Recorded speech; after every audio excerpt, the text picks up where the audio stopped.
we provide a service to purchasers that, and also sellers and homeowner associations, that the disclosure packages that need to go to the prospective buyers so that they can evaluate the business plan of the association and see whether or not it's somewhere where they want to purchase and live. Because the value of the property is directly related to the value of the reserves.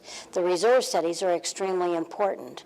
And part of that comes from the disclosure of the percentage funded.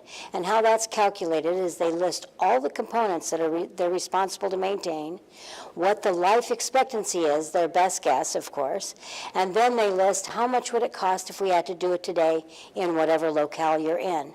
Then you take an evaluation of how many years have you already used each of those components and how much should be in the reserves.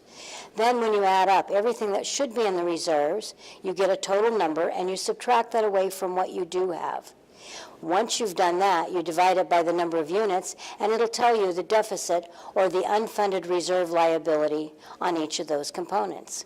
So the total overview, 0 to 30% is generally a very low funding in the reserves, and that will guarantee that a homeowner will be buying into a property that they're going to have to do special assessments in order to have the funds in order to do the work. 31 to 60%, they're going to have to raise the assessments over the cost of living, defer the work, or to increase by doing a special assessment.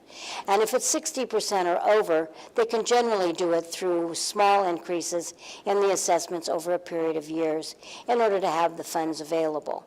Now remember that the value of the property is directly related to the value of those reserves. It's important to understand what that is and how they came about doing it. Some boards do it on their own because they feel they have the expertise. Others hire companies that will do the reserve studies, and yet others don't do them at all. They just wait for something major to happen by saying, well, I'm not going to be here when it needs a new roof.